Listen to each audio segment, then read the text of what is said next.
Hello and welcome to the English class 4 student. Today we will continue the second chapter of your book. First half of this chapter we have already done. हम लोग इसको already कर चुके हैं. आज हम इसका second part करेंगे.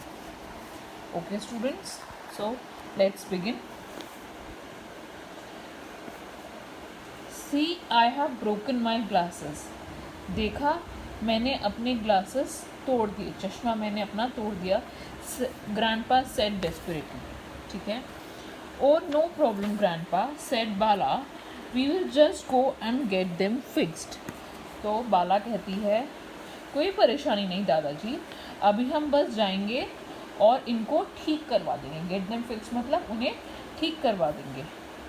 The optician shop closes early and it is Sunday tomorrow. वो कहते हैं कि जो चश्मे वाला है, ऑप्टिशियन मतलब चश्मे वाला, जो चश्मा ठीक करता है या चश्मा बनाता है, उसकी दुकान जल्दी बंद हो जाती है और कल तो संडे है. I will have to go without reading for 2 days, said grandpa anxiously. Grandpa परेशान होते हुए कहते हैं कि मुझे 2 दिन के लिए बिना रीडिंग करे रहना पड़ेगा, क्योंकि आज तो जल्दी बंद हो गई होगी और कल संडे है तो संडे की वजह से बंद होगी.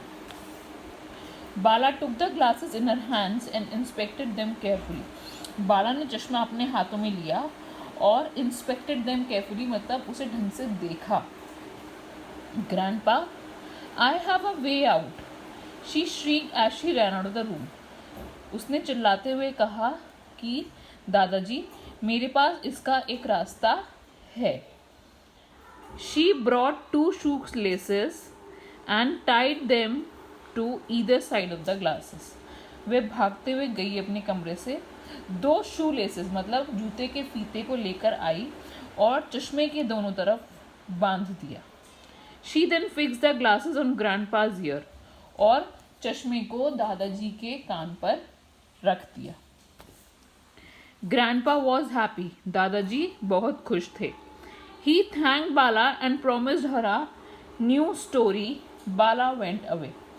और उन्होंने बाला को थैंक यू कहा और प्रॉमिस भी किया कि वे उसको नई स्टोरी सुनाएंगे, और बाला चली गई. But grandpa was not comfortable. लेकिन ग्रैंडपा को वह बहुत आरामदायक कंफर्टेबल नहीं लग रहा था चश्मा ऐसे पहनना. The glasses kept coming down. चश्मा बार बार नीचे आ रहा था या नीचे फिसल रहा था. And he had to keep one hand busy holding it. और उन्हें एक हाथ से बार बार अपने चश्मे को पकड़ना पड़ रहा था. It disturbed his reading. इससे उन्हें रीडिंग करने में बहुत डिस्टर्ब हो रहा था. He called Bala again and narrated the problem to her. उन्होंने बाला को दोबारा से बुलाया और अपनी परेशानी बताई.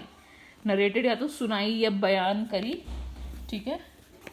बाला held the glasses in her hands and contemplated for a while. Bala ने ग्लासेस को अपने हाथ में पकड़ा और थोड़ी देर के लिए सोचने लगी. कंटेम्पलेट विचार किया या फिर सोचना. I think I can help. वो कहती है शायद मैं आपकी मदद कर सकती हूँ. And she ran out. और वह वहाँ से भागकर चली गई. She was back in a moment with papa's hat. और वह थोड़ी देर में वापस आई अपने पापा की टोपी लेकर, हैट लेकर. She fix the glasses on the hat with needle and thread. और उसने सुई धागे से उस टोपी में अपने दादाजी के चश्मे को सिल दिया. आप देखो पिक्चर में दिख रहा है ना साइड से.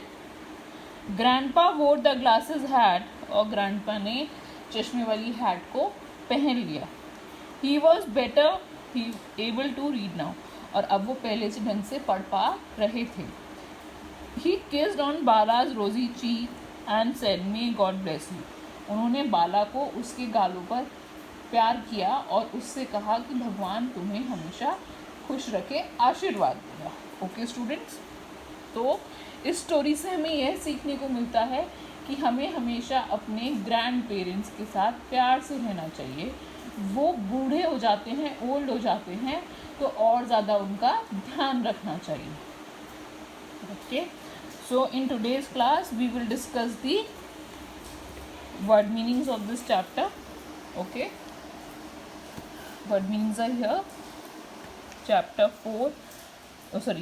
2, class 4. Grandpa lost his glasses. Weekends, सप्ताह का अंत, सप्ताह का आखिर. Loveliest, बहुत प्यारा. Affectionate, प्यार भरा हुआ या फिर स्नेही.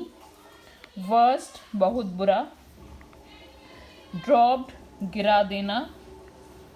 Frustrated, चिड़चिड़ा या निराशा से भरा हुआ. Strange, अजीब. Wrinkles मतलब झुर्रियाँ. Ominous मतलब अशुभ. Optician मतलब चश्मे वाला. Anxiously, चिंतित होना या फिर व्याकुलता. ये या है बच्चों, था नहीं है.